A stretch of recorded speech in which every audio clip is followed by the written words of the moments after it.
नमस्कार सभी को, जय हिंद। विवेकानंद डिफेंस क्लासेस में आप सभी का स्वागत है। आज फिजिक्स का यह दूसरा क्लास होगा। पहली क्लास पढ़ चुकी है, आप लोग देखिए, उसे अच्छे से पढ़िए। जैसा कि आप लोग जानते होंगे कि एनडीए की एसएसबी स्टार्ट होने वाली है, ठीक है। अपनी कोचिंग से भी कुछ बच्चों का एसएसबी होने वाला है, 23 तारीख से स्टार्ट है कोचिंग के बच्चों का। तो उम्मीद करते हैं कि अप्रैल में जो परीक्षा है उसमें आप बहुत बेहतर प्रदर्शन करेंगे और अच्छे मार्क्स लाएंगे, अच्छे नंबर लाएंगे, जिससे आप भी एसएसबी दें, ठीक है। चलिए, और हौसला आप अपना बुलंद रखिएगा, ठीक है। बिल्कुल रिस्क लीजिए जीवन में। देखिए, अगर आप रिस्क लेते हैं, विवेकानंद कहते हैं कि आप रिस्क लीजिए, रिस्क लेने से डरे नहीं आप, क्योंकि अगर आप जीत गए तो आप नेतृत्व करोगे, अगर आप हार गए तो दूसरों का मार्गदर्शन करोगे, ठीक है। क्योंकि आप अनंत हैं, आपकी शक्ति अनंत है, आप कुछ भी कर सकते हैं। इसलिए खुद को कमजोर बिल्कुल मत समझें, ठीक है। अगर आप आज कुछ नहीं आता, आप जीरो लेवल पर हो, तो जीरो से आप टॉप लेवल तक पहुंच सकते हो। बस ये मान लेना कि हमारे अंदर एक बहुत बड़ी शक्ति है और हम अनंत हैं, हम कुछ भी कर सकते हैं, ठीक है। हर मुश्किल से हम लड़ सकते हैं। चलें तो खैर टॉपिक पे आ जाते हैं। आज हमारा टॉपिक होगा त्वरण, ठीक है। उसी क्रम में आगे बढ़ जाते हैं, एक क्लास हो गई थी, तो आज हम त्वरण पे चर्चा करेंगे कि भाई त्वरण क्या होता है, व्हाट इज द एक्सेलरेशन, त्वरण, मीनिंग ऑफ एक्सेलरेशन, ठीक है। देखो, जब भी वर्ड आ जाए त्वरण, एक्सेलरेशन, तो एक्सेलरेशन से ही बना एक्सेलरेटर।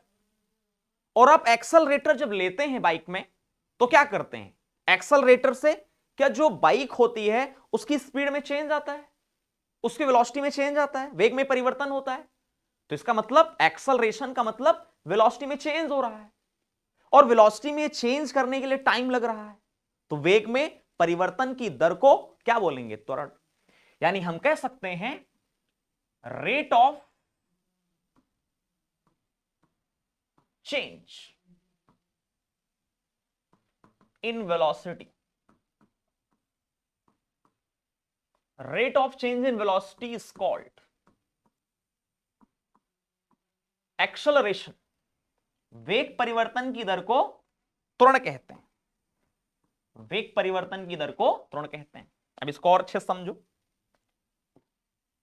और समझ सकते हैं आप। जैसे जैसे मान लो एक वस्तु चली है बिंदु ए से, ठीक है। अभी ये u वेग से चली है और आफ्टर सम टाइम बिंदु बी पर पहुंच गई और वेग इसका क्या हो गया है, तो जिस वेग से कोई वस्तु चलना प्रारंभ करती है उसे बोलते हैं इनिशियल वेलोसिटी, प्रारंभिक वेग। क्या बोलते हैं भाई, प्रारंभिक वेग। और आफ्टर सम टाइम जो वेलोसिटी होती है उसको बोलते हैं फाइनल वेलोसिटी, अंतिम वेग, ठीक है। तो आप अपने घर से चले, बाइक स्टार्ट करें, जिस वेग से चलना प्रारंभ करेंगे वो वेलोसिटी होगी यू, इनिशियल वेलोसिटी मानी जाती है यू। और मान लीजिए आफ्टर टी टाइम आप ओवरब्रिज पे पहुंच गए, तब आपकी गाड़ी पर नजर पड़ी तो आपने देखा यार मेरा वेग वी हो गया है, वी मतलब कोई मान होगा 50-60। तो आफ्टर सम टाइम जो वेलोसिटी आप देखेंगे, जो नजर आएगी, उस वेलोसिटी का नाम होता है फाइनल वेलोसिटी। देखो, फाइनल वेलोसिटी का बिल्कुल यह मतलब नहीं कि जब वस्तु रुकने वाली हो उस क्षण उसका वेग, no. Final velocity means after some distance, after some time के बाद जो हम वेलोसिटी देखते हैं, जो मुझे प्राप्त हो रही है, वो अंतिम वेग होता है, ठीक है। तो ये वेलोसिटी अंतिम वेग है टी टाइम के लिए, यस। अब मुझे बताओ, अगर हम आपसे कहें वेग में परिवर्तन, तो वेग में परिवर्तन को क्या लिखोगे, v माइनस यू। वेग में परिवर्तन की दर, दर का मतलब होता है समय से भाग करना, वेग में परिवर्तन की दर को क्या बोलते हैं, त्वरण। तो a के बराबर कर दो, तो यही फॉर्मूला बन गया आपका, rate of change in velocity is called acceleration. अब इसकी यूनिट बता दो आप, बिल्कुल आसान है। बताओ भाई मात्रक क्या होगा। अगर आप देखो तो वेग का मात्रक क्या होता है, मीटर बटा सेकंड। टाइम है इसका एक और सेकंड हो जाएगा, दिस मल्टीप्लाई मीटर बटा सेकंड स्क्वायर। अगर हम आपसे कहें कैसी क्वांटिटी है ये, तो वेग कैसी क्वांटिटी है? सदिश वेक्टर, तो ये भी वेक्टर हो जाएगा, यानी त्वरण आपका सदिश राशि है। कैसी राशि है भाई? सदिश राशि। तो त्वरण की बेसिक सी परिभाषा हुई, त्वरण क्या है समझ में आ गया होगा। चलिए आगे बढ़ जाते हैं। नेक्स्ट क्या बढ़ जाए भाई? आगे बढ़ जाए। अब देखो त्वरण से बेसिक कुछ और बातों पे हम चर्चा कर लेते हैं, ठीक है? और भी त्वरण से जो बेसिक पॉइंट बनते हैं उनकी हम चर्चा कर लेते हैं, ठीक? नोट पॉइंट देखिए, समझना है इसे। अब देखो इनको हम पॉइंटों में समझते हैं। जैसे मान लो एक वस्तु चलती है बिंदु ए से 40 मीटर बटा सेकंड, ओवर बीच पे पहुंच गई, फिर आपने देखा कि भाई इसका वेग तो 60 हो गया है। क्या हो गया वेग?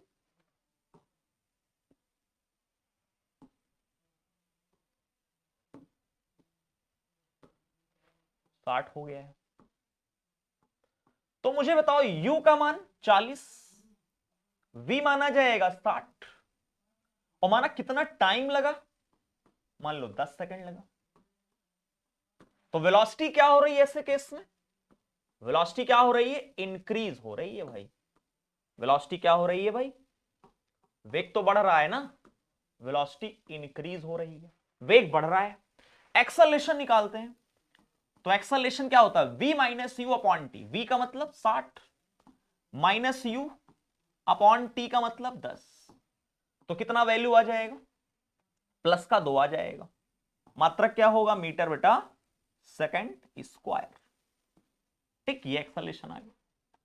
दूसरा मान लो हमने क्या करा, वस्तु चली 60 से, आप बाइक लेके 60 से चले और 10 सेकंड ही हुए हैं, भीड़ भाड़ में पहुंच गए आप। स्पीड आपने देखा अब हो गई है आपकी 40। अब एक्सेलरेशन निकालें, तो आप लिखेंगे 40 माइनस 60, पहले अंतिम वेग लिखा जाता है, बटे 10, तो आपका आंसर आएगा -2 मीटर बटा सेकंड स्क्वायर। एक और कंडीशन हम बनाते हैं, मेंटेन दिस। अच्छा यहां पर क्या हुआ? वेलोसिटी क्या हो रही है? डिक्रीज हो रही है, घट रहा है वेग। तीसरी स्थिति, मान लीजिए आप 40 मीटर बटा सेकंड से चलते हैं, और जब आप ओवरब्रिज पहुंचे तो आपने देखा तब भी आप 40 पे ही हो। तो इसका मतलब मान लीजिए आप पहुंचे भाई 10 सेकंड में ही, तो इसका मतलब वेलोसिटी आपने बदली नहीं है, वेलोसिटी आपकी क्या है? कांस्टेंट है। आपका वेग यहां पर क्या है? वेलोसिटी क्या है यहां पर? वेग आपका कांस्टेंट है। क्या है ये? कांस्टेंट, नियत है। ऐसी स्थिति में एक्सेलरेशन 40 माइनस 40 बटे 10, कितना वैल्यू आ जाएगा बोलो? 0। तो मैंने 3 स्थितियां इसलिए लिखी हैं क्योंकि ये समझना है, डायरेक्ट दिमाग में याद होना चाहिए, याद होना चाहिए।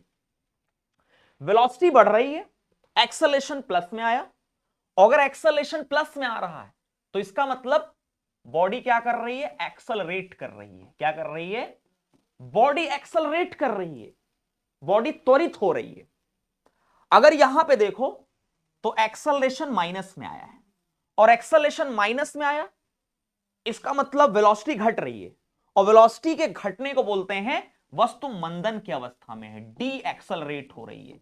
इसको हिंदी में बोलते हैं मंदन की अवस्था में। मन किस अवस्था में है भाई? मंदन, मंदन की अवस्था में, रिटार्डेशन में है। और ध्यान दो, जब एक्सेलरेशन माइनस में आ जाए तो उसे त्वरण ना कह के रिटार्डेशन कहते हैं। क्या कहते हैं? रिटार्डेशन कहते हैं। एक पॉइंट दिमाग में बैठाओ, निगेटिव एक्सेलरेशन को रिटार्डेशन कहते हैं। एक्सेलरेशन प्लस में एक्सेलरेशन बोलो, लेकिन भाई अगर एक्सेलरेशन माइनस में आ जाए तो उसको रिटार्डेशन कहते हैं, यानी ऋणात्मक त्वरण को मंदन कहते हैं, याद रखिएगा। स्पीड बढ़ रही है प्लस, स्पीड बढ़ रही है, सॉरी घट रही है, एक्सेलरेशन माइनस। अगर आप देखो तो वेलोसिटी क्या है? कांस्टेंट, यानी यूनिफॉर्म वेलोसिटी। अगर वस्तु एक समान वेग से गति करेगी तो एक्सेलरेशन कितना आएगा भाई? 0 आएगा, सिंपल। अगर हम किसी क्वेश्चन में बोल दें if anybody moves with uniform acceleration, sorry with uniform velocity, then acceleration is equal to 0। अगर कोई वस्तु एक समान वेग से गति कर रही है तो उसका त्वरण कितना होगा? 0 होगा। कंफर्म? चलिए, तो ये चीजें हमने देख लिया है, यही इधर लिखा हुआ है, यही सारी परिभाषाएं आपकी लिखी गई हैं। ठीक, तो इनको आप तो समझ लेंगे। किसी वस्तु का त्वरण 0 है, अगर किसी वस्तु का एक्सेलरेशन भाई 0 है, मान लो त्वरण 0 है, तो त्वरण 0 है अगर ए का मान 0 है, तो अगर ए का मान 0 है तो दो बातें हैं, या तो वो रेस्ट में है, भाई ए का मान 0 कैसे आ सकता है? v minus you upon T होता है सूत्र, ए बराबर v minus you upon T. u का मान 0 हो, v का मान 0 हो तो a 0 हो जाएगा, या तो u v 0 होंगे तो बॉडी रेस्ट में होगी तब a का मान 0, या बॉडी यूनिफॉर्म वेलोसिटी से चले तब भी एक्सेलरेशन 0। तो वही लिखा है, किसी वस्तु का एक्सेलरेशन 0 तभी होगा जब वो रेस्ट में होगी या एक समान वेग से गति करेगी। ठीक है, एक वस्तु को एक समान त्वरण के साथ गतिमान कहा जाता है यदि इसका वेग समान समय में अंतराल में मात्रा में बदलता रहे। ठीक है, वही चीजें लिखी गई हैं। चलो आगे बढ़ जाओ। अब हम बात करते हैं अदिश और सदिश की। ठीक है, चलो समझो। देखो, ये आपको आना चाहिए। अदिश सदिश बेसिकली एक प्रश्न कभी कभी बन जाता है, पूछ लेंगे, नॉर्मल सा प्रश्न आना चाहिए।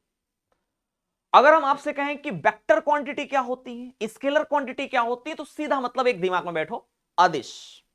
अदिश का मतलब ओनली मैग्नीट्यूड, वेक्टर का मतलब, सदिश का मतलब मैग्नीट्यूड के साथ साथ डायरेक्शन भी चाहिए उसे। अब जैसे हम कहें मेरा मास 40 किलोग्राम है, तो हमने कहा मेरा द्रव्यमान 40 किलोग्राम है। अब 40 किलोग्राम ये थोड़ी ना बोलते हैं कि 40 किलोग्राम उत्तर की ओर है, दिशा नहीं दिया। अगर दिशा नहीं दिया तो द्रव्यमान कैसी राशि हो गया? द्रव्यमान अदिश हो गया, द्रव्यमान स्केलर हो गया। अब जैसे हम कहते हैं कि नहीं भाई अब हमें मारना है इस बोर्ड को, तो मारने के लिए फोर्स लगाना पड़ेगा। अब फोर्स लगाएंगे तो इसमें हमने मैग्नीट्यूड भी दिया 10, 5 न्यूटन जो भी लगाया। अब मारना है तो हम दिशा भी तो निर्धारित करेंगे कि बोर्ड में ही मारना है तो इधर ही दिशा लगाना है। तो फोर्स में हमारा टारगेट तभी अचीव होगा जब हम उसमें मैग्नीट्यूड के साथ साथ दिशा भी देंगे, डायरेक्शन भी क्लियर करेंगे, तभी हम किसी को मार पाएंगे। आदमी इधर खड़ा इधर बल लगाए पड़े, कोई मतलब नहीं, तो वो बल बेकार है, किसी काम का नहीं है वो बल, आपका कुछ नहीं कर पाएगा। यस या नो? ओके, अदिश और सदिश को समझ लिया। तो अदिश में क्या होता है? ये अदिश राशियां हैं, इनको आप दिमाग में बैठा लो, बचपन से पढ़ते आए हो। डिस्टेंस, मास, क्षेत्रफल, आयतन, ये सब क्या है? अदिश। अब जैसे कार्य, कार्य, ऊर्जा, शक्ति, ऊष्मा, ये मुझे दिखाई थोड़ी ना देते हैं, इनकी दिशा नहीं है, तो अदिश। बल, विस्थापन, वेग, त्वरण, ये सब क्या है? सदिश। बड़ा आसान तरीका है, पहचानने का भी तरीका होता है ना। देखो, जैसे हम आपसे कहते हैं डिस्टेंस, बड़ा आसान है, फार्मूले से पहचान लेना हमेशा, डिस्टेंस और डिस्प्लेसमेंट। डिस्टेंस कैसा है? स्केलर। डिस्प्लेसमेंट कैसा है? वेक्टर। अब डिस्टेंस का संबंध स्पीड से होता है, तो ये स्केलर तो स्पीड स्केलर। वैसे ऐसे नॉर्मली मेथड से बता देते हैं, पूरा मेथड तो आप वेक्टर में पढ़ते ही है। डिस्प्लेसमेंट कैसी क्वांटिटी है? डिस्प्लेसमेंट सदिश तो वेग सदिश। एक्सेलरेशन का संबंध वेलोसिटी से होता है, वेग सदिश त्वरण सदिश। त्वरण का संबंध बल से होता है, तो बल त्वरण सदिश तो बल सदिश। फार्मूले में अगर इधर वाली वैल्यू में सदिश मिल जाए, जैसे हम बोलते हैं F बराबर ma होता है, अब द्रव्यमान अदिश है लेकिन त्वरण सदिश है, अगर इधर कोई सदिश मिल जाए तो इधर सदिश जरूर होगा। ठीक है, ये नॉर्मली होता है, लेकिन कुछ केस हैं जहां नहीं भी होगा। आप पढ़ते ना स्केलर प्रोडक्ट, डॉट प्रोडक्ट, अगर इधर कॉस आ गया, दो गुणन में कॉस आ गया, दो वेक्टर को गुणा किया कॉस आ गया, तो इधर वाला फिर स्केलर हो जाएगा। लेकिन अगर साइन आ गया, साइन, तो समझ जाना फिर सदिश होगा। बस एक केस है कॉस, कॉस के आने पे स्केलर होगा, अन्यथा आपका हर कंडीशन में वेक्टर ही होगा। ठीक है, चलो, तो अदिश सदिश आप ऐसे पहचान लेंगे बिल्कुल आसान तरीके से। अभी हम आगे क्वेश्चन भी करेंगे। चलिए, सदिशों में गुणन, एक हेडिंग है आपकी, सदिशों में गुणन। सदिशों का हम गुणा कैसे करते हैं? देखो, बिल्कुल सिंपल है। जैसे मान लो हमारे पास एक वेक्टर ये है ए और एक वेक्टर है बी। अच्छा, जैसे हमने लिखा ए, अभी ये वेक्टर नहीं है, अभी ये केवल इसके पास क्या है, मैग्नीट्यूड है, मैग्नीट्यूड है। अभी ये कोई अदिश राशि लिखी है, ए का मान होगा 4 5 6, अभी केवल परिमाण लिखा, ए मतलब कोई वैल्यू है। लेकिन जब इसमें हम तीर का निशान लगा देंगे तो इस पूरे को बोलेंगे हम, ये क्या हो गया है, अब वेक्टर हो गया है। जो कि ये तीर का निशान क्या बता रहा है कि ये इधर जा रहा है, इसकी डायरेक्शन है, क्या इसका भाई, डायरेक्शन है। तो अब मान लो दो वेक्टर हमने लगा दिए, बिंदु ओ पर दो वेक्टर लगे ए और बी, इनके बीच का एंगल कितना है, थीटा। तो इनके डॉट प्रोडक्ट को A vector dot B vector, dot बोलो या अदिश गुणन बोलो, अदिश गुणा, ए डॉट बी बराबर क्या सूत्र याद रख लो, ए बी कॉस थीटा। सदिश गुणन या क्रॉस गुणन क्या होता है, A vector cross B vector होता है A B sine theta N cap, जहां एन कैप क्या है, यूनिट वेक्टर है, एन कैप क्या है, यूनिट वेक्टर है। देखो नाम है यूनिट, यूनिट का मतलब एक, ऐसा वेक्टर जिसका मैग्नीट्यूड 1 हो, यानी एन कैप का मॉडुलस, मॉडुलस मतलब मैग्नीट्यूड, परिमाण 1 हो, इसका निकालोगे एक ही आएगा। ठीक है, वेक्टर की इंफॉर्मेशन ये आपको दिमाग में रखना है। चलिए आगे बढ़ जाते हैं। एडिशन ऑफ टू वेक्टर्स, अगर मुझे दो वेक्टरों को जोड़ना है तो क्या मेथड होता है, जरा इसको समझ लेते हैं, यहां से प्रश्न आ जाएगा। देखो सिंपल में, अब आपके पास समय कम है तो मुझे बस वही चीजें पढ़नी एग्जाम में जहां से प्रश्न आ जाता है, बस clear. Addition of two vectors, दो वेक्टरों को जोड़ना है।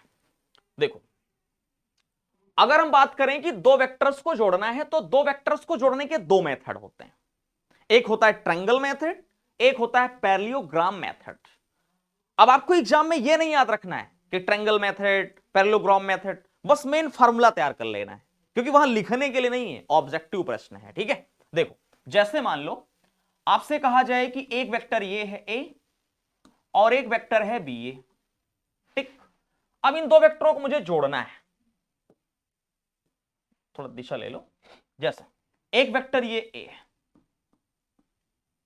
और दूसरा वेक्टर ये बी है, इन वेक्टरों को मुझे जोड़ना है। तो जोड़ने का क्या मेथड होता है भाई, ध्यान दो, पहले वेक्टर को बिल्कुल हॉरिजॉन्टली रख दो, पहले वेक्टर का ये शीर्ष है, खोपड़ी और ये पैर, तो पहले वेक्टर की खोपड़ी पे दूसरे वेक्टर का हमेशा पैर होना चाहिए। तो इसको क्या करो, इसके पास ले आओ, इधर शिफ्ट कर दो, ये लो, अब जोड़ दो, जुड़ गए दो वेक्टर, ये बी वेक्टर हो गया। अब ध्यान दो, ये पहले वेक्टर के खोपड़ी पर दूसरे वेक्टर का पैर, वर्टेक्स, इसको बोलते हैं शीर्ष, इसको पुछ। अब ये जो मिलाने पर लाइन आई है इसको बोलते हैं रिजल्टेंट वेक्टर। तो जोड़ा है तो रिजल्टेंट वेक्टर सीधा सीधा जोड़ करा है तो जोड़ करा है, तो ए वेक्टर प्लस बी वेक्टर कर दो, काम खत्म।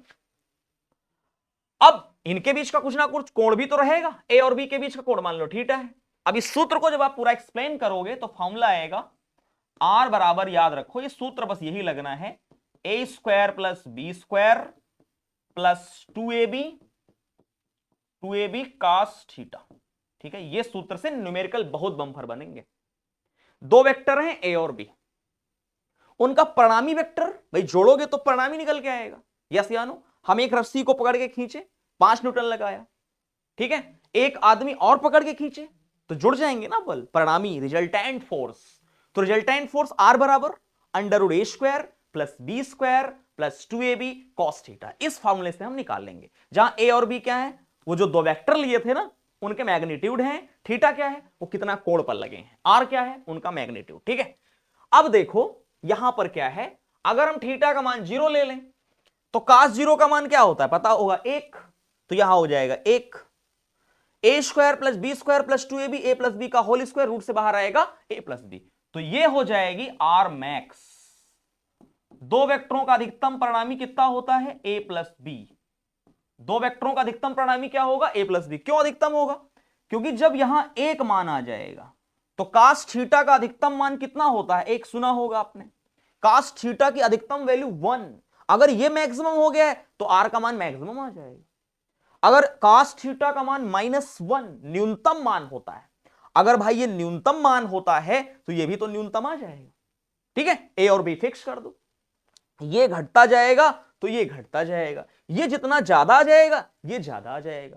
तो थीटा का मान अगर हम 90 ले लें तो cos 90 का मान 0, तो ये वैल्यू तो 0 हो जाएगी, ये सूत्र बन गया। अगर थीटा का मान हम 180 ले लें, cos 180 का मान -1, और -1 आ गया 180, तो ये मिनिमम मान हो गया। तो इसको चाहो तो आप आर मिनिमम लिख दो। तो आर मिनिमम कितना आ सकता है, a minus B. R max कितना आ सकता है, a प्लस बी।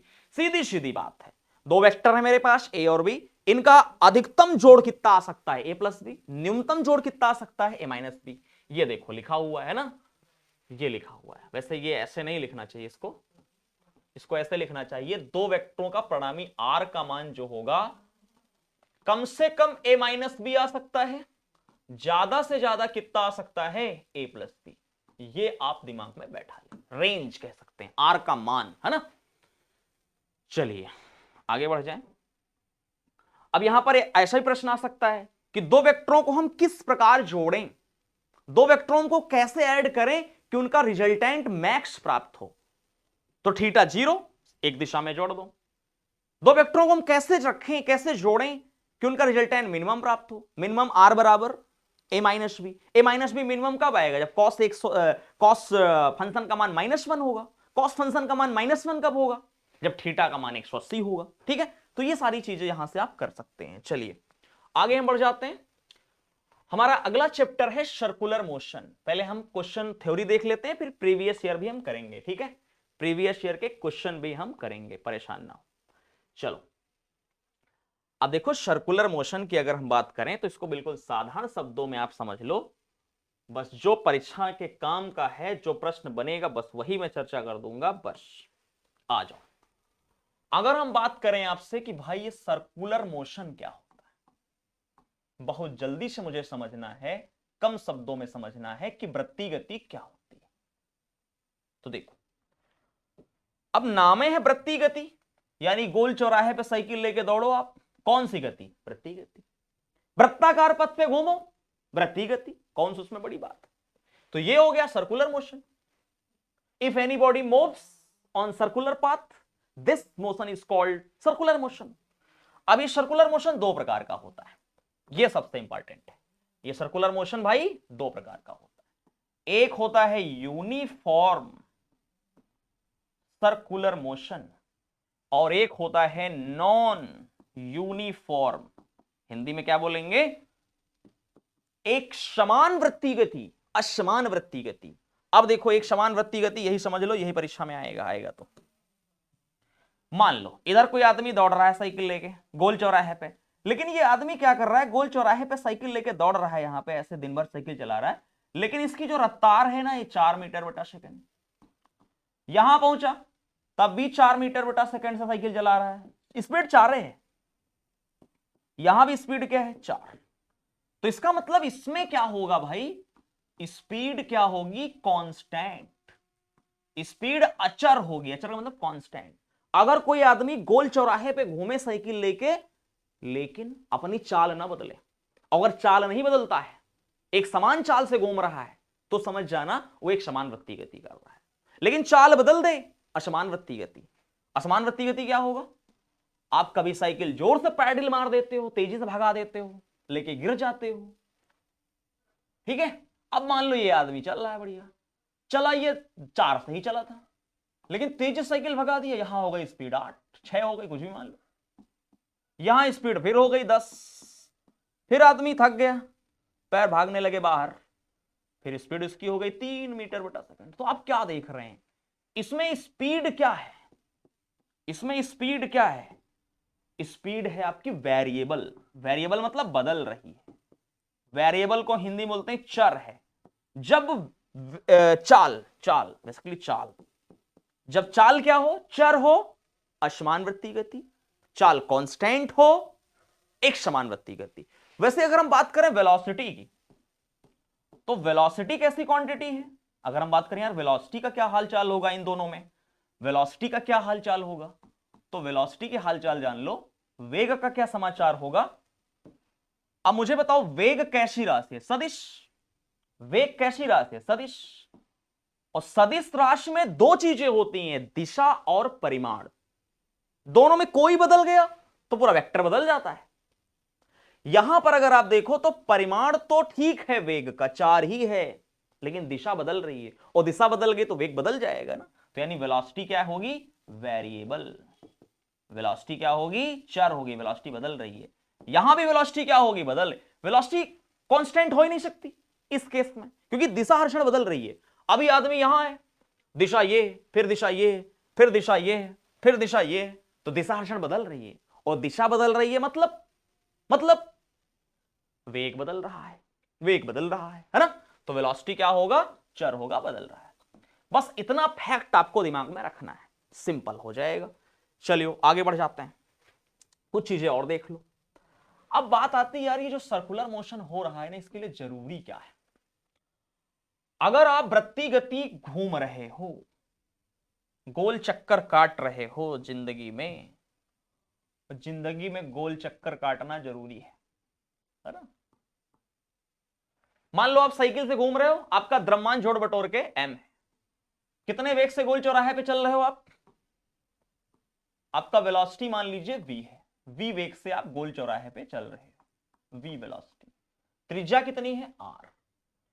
तो ध्यान दो, कुछ बल ऐसे होते हैं जो मुझे नजर नहीं आते हैं लेकिन लगते हैं। जब आप गोल चौराहे पे ऐसे घूम रहे हो ना वृत्ति गति, तो वृत्ति गति तो तभी संभव है जब केंद्र की ओर एक बल लगेगा, वही बल ही वृत्ति गति कराता है।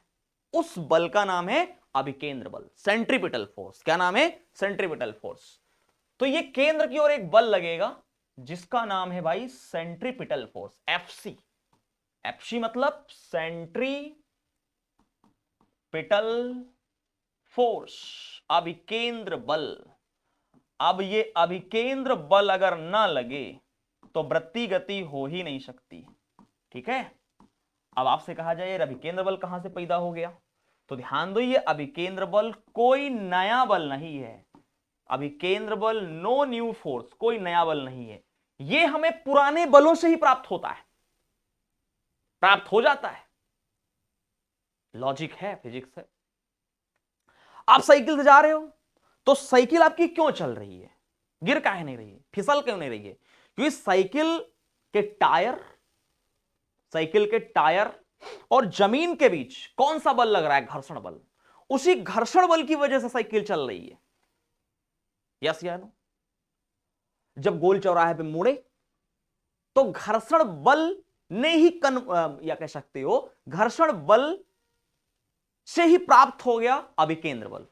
घर्षण बल is equal to centripetal force. घर्षण बल बदल गया अभिकेंद्र बल में, अभिकेंद्र बल मिल गया, साइकिल ऐसे से घूमने लगी। मान लो आप चुंबकीय क्षेत्र में चले जाओ, मैग्नेटिक फील्ड में चले जाओ, तो आपके पास जब मैग्नेटिक फील्ड में जाओगे तो कौन सा फोर्स होगा, मैग्नेटिक फोर्स, चुंबकीय बल लगेगा आप पर। और चुंबकीय क्षेत्र में आप वृत्ताकार गति घूमने लगो, तो इसका मतलब वहां भी अभिकेंद्र बल आया। तो चुंबकीय क्षेत्र में इन मैग्नेटिक फील्ड वहां पर सेंट्रीपिटल फोर्स कैसे प्राप्त होगा, सेंट्रीपिटल फोर्स कौन प्रोवाइड करेगा, आपका ये मैग्नेटिक फोर्स। तो यानी अभिकेंद्र बल कोई नया बल नहीं है, उस दौरान जो बल होगा वही कन्वर्ट हो जाएगा अभिकेंद्र बल में, और वही अभिकेंद्र बल से हम साइकिल से घूमने लगते हैं। आप जानते हैं सूर्य के चारों ओर सभी ग्रह घूम रहे हैं, वृत्ति गति कर रहे हैं। तो अगर वृत्ति गति कर रहे हैं तो सूर्य और सभी ग्रहों के बीच कौन सा बल लग रहा है, अभिकेंद्र बल, सेंट्रीपिटल फोर्स लग रहा है, अभिकेंद्र बल लग रहा है। इलेक्ट्रॉन नाभिक के चारों ओर घूम रहा है, वृत्ति गति जहां भी होगी अभिकेंद्र बल, ठीक है। एक चीज का ध्यान देना, अभिकेंद्र बल एक होता है और एक होता है अपकेंद्र बल। अपकेंद्र बल या एक छदम बल या आभासी बल, इसको इंग्लिश में बोलते हैं सेंट्रीफ्यूगल फोर्स। क्या बोलते हैं भाई, सेंट्रीफ्यूगल फोर्स। सेंट्रीफ्यूगल फोर्स ये भी कहां लगता है, ये भी सर्कुलर मोशन में लगता है, ये भी वृत्ति गति में लगता है। वृत्ति गति में लगता है लेकिन ये केंद्र की ओर नहीं लगता है, ये आउटवर्ड लगता है, बाहर की ओर लगता है, केंद्र से बाहर। वस्तु यहां है तो इधर लगेगा, कौन सा बल लगेगा, इधर अपकेंद्र बल लगेगा। यस, यानी एक टाइम पर अभिकेंद्र बल भी लग रहा है जो केंद्र की ओर ले जाने का प्रयास कर रहा है, और एक टाइम पर बाहर की ओर उतना ही बल लग रहा है, बराबर होते हैं दोनों बल। बाहर ले जाने का प्रयास कर रहा है। आप जरा सोचो, एक डोरी ले लो, आप लॉजिक सोचो, एक डोरी आपने ले लिया है, पत्थर बांध दिया है एक सिरे पर और एक सिरे पर डोरी को पकड़ लिया है। अब ऐसे आप घुमाओ तो पत्थर कौन सा मोशन करने लगा? सर्कुलर मोशन, वृत्ति गति होने लगी। अब वृत्ति गति होने लगी तो पत्थर पर एक बल केंद्र की ओर लग रहा है, केंद्र की ओर अट्रैक्शन बना हुआ है उस पत्थर का, केंद्र के इस यहां पर केंद्र हो गया, ऐसे तो घूम रहा है, ऐसे केंद्र की ओर बधा हुआ है, केंद्र के प्रति वो आकर्षित है। अगर अब सोचो इतना आकर्षित हो रहा है लेकिन अंदर की ओर भाग काहे नहीं रहा है, पत्थर अंदर काहे नहीं चला जा रहा है? तो अगर केंद्र की ओर उस पत्थर पर 10 न्यूटन का बल लगता है तो बाहर भी 10 न्यूटन लगता है, इसीलिए वो अपने ही स्थान पर ऐसे से घूम रहा है, ना वो अंदर जा रहा ना बाहर जा रहा। कंफर्म? हम खड़े हैं, कोई आदमी मुझे 10 न्यूटन से हाथ पकड़ के इधर खींचे और कोई 10 न्यूटन से पीछे खींचे, हम अपने स्थान पे रहेंगे क्योंकि नेट फोर्स क्या हो जाएगा? जीरो हो जाएगा। कंफर्म? जब कभी रस्सी टूट जाती है तो आपने देखा होगा अंदर वाला बल अभी केंद्र बल जीरो हो गया क्योंकि इधर बल खत्म, क्योंकि रस्सी टूट गई मतलब इधर बल खत्म, क्योंकि रस्सी में ही तो बल लगेगा, वो रस्सी में ही तो बल लगेगा, बल हवा में तो लगता नहीं कि ये पत्थर ये बल हवा में, अभी केंद्र बल गया। अभी केंद्र बल लगने के लिए कनेक्शन होना चाहिए, रस्सी क्योंकि बंधी है ना उस पत्थर से, तो अभी केंद्र बल जीरो हो गया। तो देखो पत्थर किधर भाग जाता है? बाहर। तो पत्थर बाहर इसीलिए भाग जाता है क्योंकि बाहर की ओर कौन सा फोर्स काम करा करता है? अप केंद्र बल। तो आप समझ जाएंगे। अब ध्यान दो, एग्जाम्पल याद रखो अप केंद्र बल के, ठीक है? दूध से क्रीम जो निकाली जाती है, दूध से जो क्रीम निकाली जाती है, ये अब केंद्र बल के सिद्धांत पे काम करता है। कपड़ा सुखाने की मशीन भी इसी सिद्धांत पे काम करती है, इनको आप याद रखिएगा। कपड़ा सुखाने की मशीन जिसको प्रक्षालन कहते हैं, वॉशिंग मशीन, ये दो बेस्ट एग्जांपल है, पूछे जा सकते हैं। अब बात करते हैं यार अभिकेंद्र बल का सूत्र क्या होता है। तो ध्यान दो, अभिकेंद्र बल का सूत्र होता है mv² बाई आर, याद रखो, mv² बाई आर याद रखो। v क्या है? वेग। एक और सूत्र याद रखो, v बराबर होता है आर ओमेगा। v बराबर क्या होता है? Are omega. v क्या है? रेखीय वेग, और ओमेगा क्या है? कोणीय वेग। ओमेगा क्या है? कोणीय वेग। देखो कोणीय वेग का मतलब क्या होता है? कोणीय वेग एक वेलोसिटी जिसका नाम है कोणीय वेग। जैसे ये मार्कर ऐसे जा रहा है तो अभी इसके पास वेग है, इसको बोलेंगे रेखीय वेग क्योंकि ये वन डायरेक्शनल में जा रहा है इससे। लेकिन अगर ये मार्कर ऐसे से घूमने लगे तो अभी भी तो वेग है इसके पास, अब ये कोणीय वेग कहलाएगा। कोणीय वेग क्यों कहलाएगा? क्योंकि ये कोण के रूप में अपनी दूरी तय कर रहा है, कोणीय विस्थापन हो रहा है इसमें, ठीक है? बस नॉर्मल में ऐसे समझना है आपको, ऐसे घूमेंगे तो कोणीय वेग, सीधा चलेंगे आप तो आपके पास होगा वेग या रेखीय वेग, ठीक है? v बराबर आर ओमेगा। चलिए अब देख लेते हैं हमने जो लिखा है, ये वृत्ति गति की परिभाषा लिखी है। अब एक क्वेश्चन है आपके सामने, जरा इसको आप हल करो और बताओ क्या आंसर होगा इसका, ठीक है? चलिए इसको हम हल करने का प्रयास करते हैं। यदि कोई पिंड एक समान वृत्ति गति करता है तो क्या सही है? अभी थोड़ी देर पहले बताया और ये क्वेश्चन पूछा गया है शायद, है ना? Uniform circular motion. तो यूनिफॉर्म सर्कुलर मोशन जब भी आ जाए एक समान वृत्ति गति तो याद रखना वेग क्या रहेगा भाई? तो वेग रहेगा चर, वेग चर रहेगा। वेग हमेशा, सॉरी चर नहीं यार, हाँ सॉरी वेग रहेगा अचर। अचर मतलब कांस्टेंट। तो बस वेग बदलता है, हाँ स्पीड मतलब चाल अचर रहेगी ना, चाल, ठीक। वेग बदलता है, हाँ भाई एक मिनट आराम से।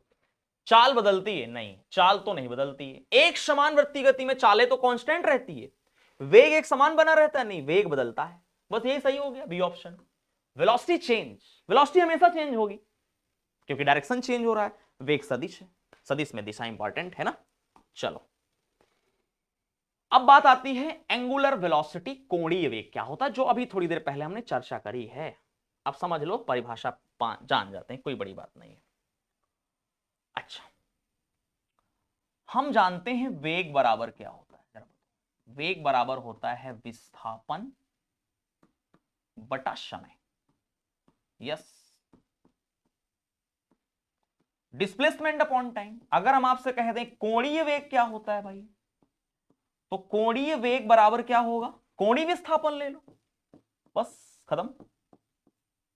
कोणीय विस्थापन angular displacement upon time. Yes, समझ लो इसको। कोणीय विस्थापन कब होगा? जब कोण के रूप में आप दौड़ोगे। मान लियो टिक, आप यहां से चलते हो,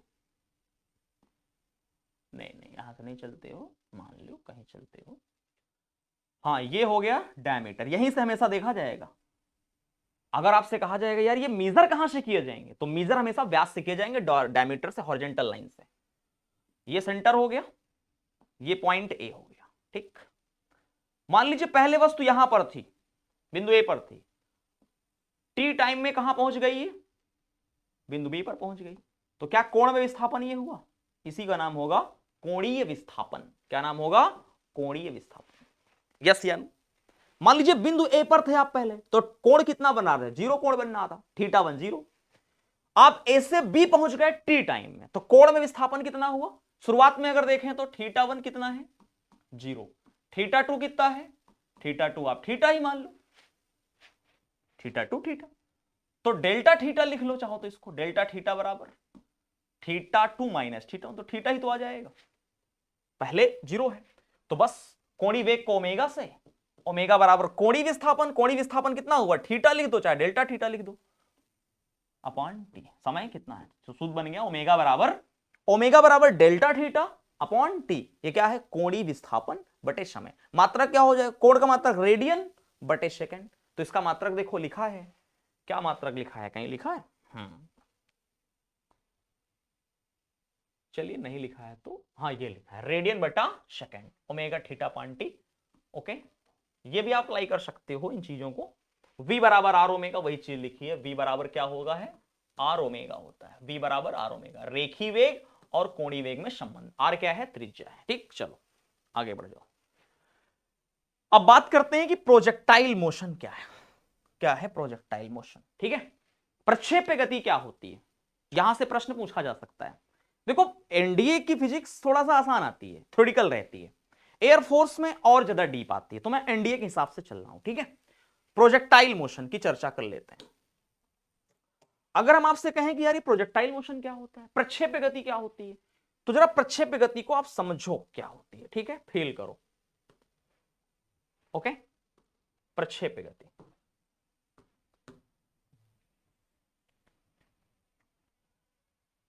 देखो कई प्रकार की गतियां हैं।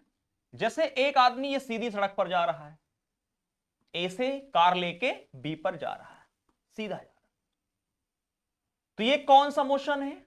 इसको बोलेंगे motion in a straight line, सरल रेखा में गति बोलेंगे। क्या बोलेंगे? कि भाई ये सरल रेखा में गति कर रहा है, motion in a straight line.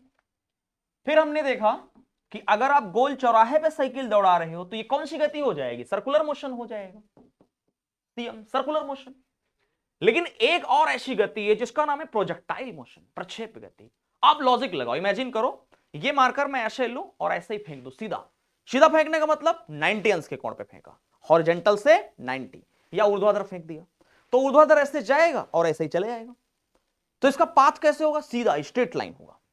लेकिन इस मार्कर को हम क्या करें, ऊर्ध्वाधर ना फेंके, ऐसे फेंक दें, किसी कोण पे फेंक दें, तो क्या ये ऐसे सीधा जाएगा और सीधा ही चला जाएगा? ऐसा तो होगा नहीं कि बस ऐसे भागता जाए फिर ऐसे वापस आ जाएगा। तो अब ये ऐसे नहीं जाएगा, ऐसे जाएगा धीरे धीरे, तो ऐसे मुड़ जाएगा और जाके कहीं और गिरेगा, यहां नहीं गिरेगा। जरा समझने का प्रयास करो। जैसे मान लो ये हमने हॉरिजॉन्टल लाइन खींच दिया, बिंदु ओ से किसी वस्तु को हमने फेंक दिया यू वेग से और थीटा कोण पे। अब क्या होगा?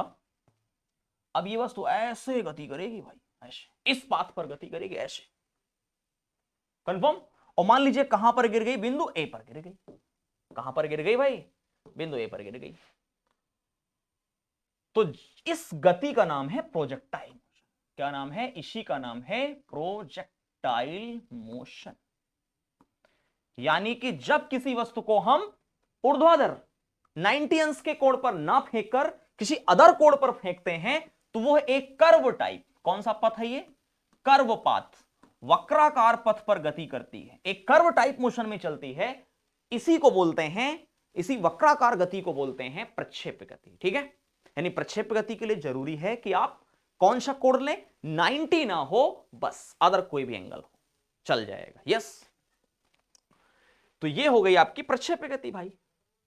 ओके, और क्या हम प्रक्षेप गति में ध्यान देंगे, प्रक्षेप गति से और क्या प्रश्न बनेंगे, ध्यान दो। पहला प्रश्न ये बनेगा, एक सूत्र होता है टी का, टी बराबर होता है 2u sin थीटा, टी बराबर होता है 2u sin थीटा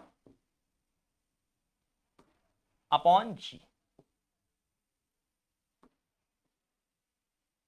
ठीक,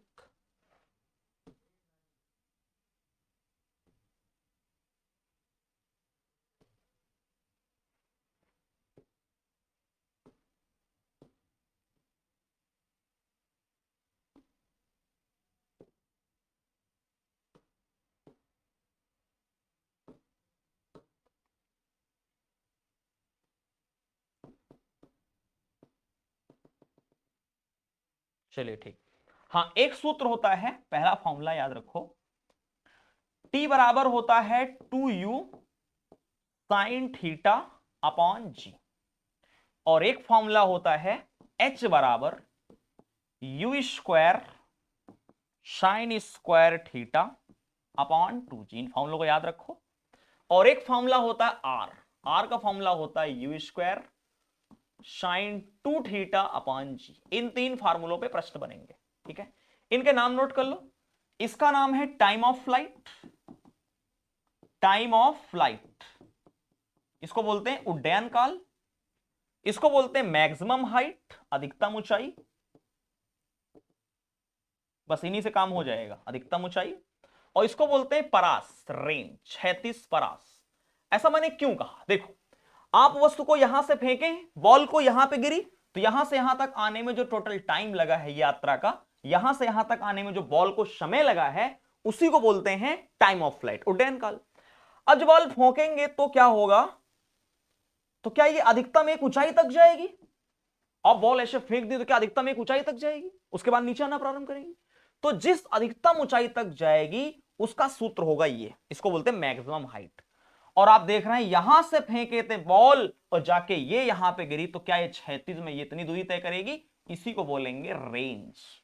क्या बोलेंगे, हॉरिजॉन्टल रेंज। ठीक, तो अब दो प्रश्न और आ गए। प्रश्न ये आएगा कि एच का मान अधिकतम कब होगा, तो ये वैल्यू अधिकतम हो जाए, तो ये वैल्यू का अधिकतम मान कितना होता है, 1। तो 1 कब होगा ये, जब साइन 90, थीटा का मान कितना हो 90, यानी थीटा बराबर 90 अंश में वो मैक्सिमम हाइट पे जाएगी। यस, अब ये मैक्स कब होगा, मतलब 36 में अधिकतम दूरी बॉल कब तय करेगी, जब ये मैक्स हो। अब ये मैक्स कब होगा, इसका मैक्स मान 1 होगा, और 1 ये वैल्यू तभी आएगी जब थीटा का मान 45 अंश हो, कितना हो 45 अंश। कंफर्म, थीटा 45 साइन 90 हो जाएगा, 45 गुणे 2 है ना, तो साइन 90 का मान 1, और 1 हो गया, ये मैक्स हो गया, तो ये मैक्स हो गया। यानी क्रिकेट खिलाड़ी बॉल को कितने कोण पे हिट करे कि बॉल सीधे बाउंड्री लाइन से बाहर हो जाए, 45। ऊंची कूद कूदना है, कितना ऊपर जाने के लिए हम कूदें कि ऊपर ज्यादा चले जाएं, एकदम ऊपर नहीं, 90 अंश। ठीक है, चलिए ये प्रश्न यहां से बन जाते हैं। चलिए हम आगे आ जाते हैं। तो ये देखो वही सारे फॉर्मूले लिखे गए, इनको आप जरूर तैयार करिएगा। ठीक, चलो, सेंट्रीपिटल फोर्स वही जो अभी थोड़ी देर पहले बताया, F बराबर mv स्क्वायर बाई आर। ठीक है, वही आपका जो केंद्र की ओर कार्य करता है उसकी परिभाषा लिखी है, m बराबर। ठीक है, चलो आगे इंपॉर्टेंट पॉइंट्स। हम एक गेंद को एक छत से नीचे गिराते हैं, उसी समय दूसरी गेंद को क्षैतिज दिशा में फेंकते हैं, तो दोनों गेंदें अलग अलग स्थानों पर एक साथ पृथ्वी पर टकराती हैं। बिल्कुल सही। एक गेंद को हम छत से नीचे गिराते हैं, उसी समय ऐसे गिराते हैं, ऐसे एक गेंद को ऐसे गिराते हैं तो नीचे आएगी, और एक गेंद को हम क्षैतिज दिशा में फेंक रहे हैं ऐसे छत से, तो दोनों गेंदें क्या अलग अलग स्थानों पर गिरेंगी, बिल्कुल गिरेंगी। एक में कौन सी गति लगेगी, ये वाली सरल रेखी गति, स्ट्रेट लाइन मोशन लगेगा, और एक में प्रोजेक्टाइल लग जाएगा, तो दोनों अलग अलग स्थानों पर गिरेंगी। ठीक है, क्षैतिज दिशा समान होती है, तो ये पॉइंट अभी हम समझ लेते हैं आगे। ठीक, चलो ओके, चलिए अब ध्यान दो, हम समझेंगे कुछ बातें हैं, जैसे कि एक प्रश्न आ जाता है कि जैसे हम किसी बॉल को यहां पकड़े हैं और फेंक दें, मान लीजिए वहां पर गिरी, उस कोने पे गिरी, और मान लीजिए हमने थीटा बराबर 45 अंश के कोण पे फेंका है, या थीटा 30 अंश ले लो, तो अब बताओ हम बॉल को कितने कोण पर फेंकें कि बॉल वहीं पर गिरे जाके। ठीक है, देखो ऐसा समझो, बिंदु ओ से हमने एक बॉल को फेंक दिया, यू वेग से फेंक दिया, थीटा कोण से फेंक दिया, बॉल बिंदु ए पर गिरी। अब हम बॉल को फिर फेंकेंगे, यहीं से फेंकेंगे, और वेग हम वही लेंगे, यू ही वेग लेंगे। तो कितने कोण से फेंके बॉल वहीं गिरे, तो भाई ये कोण इस बार हो जाएगा 90 माइनस थीटा। कितना हो जाएगा, इसको हम प्रूफ कर सकते हैं, लेकिन कोई जरूरत नहीं यहां पे प्रूफ करने की, 90 माइनस थीटा। सीधी सीधी बात समझो, अगर हम बिंदु ओ से बॉल को फेंकें, थीटा मान लीजिए 30 अंश है, वेग हमने लिया 10 मीटर बटा सेकेंड, वेग को हम चेंज ना करें, फिर वेग उतना ही ले लें 10, और हम चाहते हैं कि बॉल वहीं गिरे, तो कितने कोण से फेंक दें इस बार, 60। 30 से फेंकेंगे बॉल वहीं गिरेगी, वेग वही रखना, वेग ना बदल देना। 60 से फेंकेंगे, वेग वही रखेंगे, बॉल वहीं गिरेगी। रेंज दोनों में बराबर है, देखो दोनों स्थितियों में रेंज क्या है, वही है, तो वही पॉइंट लिखा था। ठीक है, चलिए अब आगे एक प्रश्न था यहां पे, एक बस 5 सेकंड में अपनी गति, तो बस का त्वरण ज्ञात कीजिए। तो ऐसा प्रश्न तो आप कर सकते हो, त्वरण ज्ञात करना है ना। चलो एक्सेलरेशन निकालना है, तो एक्सेलरेशन इज इक्वल टू क्या होता है, v minus you upon T. This पहले 80 था ना, 80 से कितना हो गया 60, तो अंतर कितना आ जाएगा, 60 माइनस 80 माइनस 20, लेकिन ये काहे में है, किलोमीटर बटा घंटा में है, तो 5/18 से गुणा कर दो मीटर बटा सेकंड, क्योंकि समय लेना है ना सेकंड में। समझ आ रहा है कि नहीं आ रहा है, 60 माइनस 80 20 किलोमीटर प्रति घंटा को कन्वर्ट करोगे मीटर बटा सेकंड में, 5/18 से गुणा कर दो, तो ये वेग में परिवर्तन आ गया बटे 5। अब इसको हल कर लो, 5 चौके 20 है ना। अब आपका आ गया ये, और हल कर लो, 2 9, तो आपका कितना आ जाएगा, -10 बटे 9, 1 पॉइंट समथिंग मीटर बटा सेकंड स्क्वायर। तो आप देख रहे हैं एक्सेलरेशन किस में आया है, माइनस में आया। माइनस में क्यों आया, क्योंकि वेलोसिटी घट रही है। अगर एक्सेलरेशन माइनस में आ जाए तो उसे एक्सेलरेशन ना कह के रिटार्डेशन कहा जाता है, मंदन कहा जाता है। क्या कहा जाता है भाई, मंदन कहा जाता है। ठीक है, तो याद रखियो ये प्रश्न। चलिए आगे, एक रेलगाड़ी एक रेलवे स्टेशन चलना प्रारंभ करती है और एक समान त्वरण से चलते हुए 10 मिनट में 40 किलोमीटर प्रति घंटा की गति प्रारंभ करती है, कण का त्वरण क्या होगा। ठीक, एक रेलगाड़ी एक रेलवे स्टेशन से चलना प्रारंभ करती है, ठीक, और एक समान त्वरण से चलते हुए 10 मिनट में 40 किलोमीटर प्रति घंटा की गति प्राप्त कर लेती है। इसका मतलब 10 मिनट में, टाइम कितना दिया मुझे, 10 मिनट, और टाइम 10 मिनट दिया है, और 10 मिनट में कितना वेग प्राप्त कर लेती है, तो ये v हो गया ना। After some time, after some distance, जो वेलोसिटी होती है वो v होती है। कितना प्राप्त होता है, 40 किलोमीटर पर आवर। इसका मतलब वो रेस्ट से चली होगी, u का मान 0, क्योंकि प्राप्त कर लेती है 40, तो इसका मतलब शुरू में 0 रहा होगा, तभी तो 40 प्राप्त करी होगी। जिक्र भी नहीं किया है, तो प्रारंभिक वेग 0। एक्सेलरेशन निकाल लो, तो एक्सेलरेशन निकालना है तो मिनट को भी चेंज करोगे, इसको चेंज करोगे, तो वेग में परिवर्तन v माइनस यू, तो 40 ही रहेगा। 40 गुणे कितना कर देना है, 5/18 कर देना है, और मिनट को सेकंड बदल लेना है, तो 10 गुणे कितना कर देना है, 60। 0 से 0 खत्म हो गया, ठीक है। 5 से आपका 5 दूने 10 खत्म हो गया, 2 दूना 4 9, ठीक। इसको आगे आप हल कर सकते हैं, ठीक।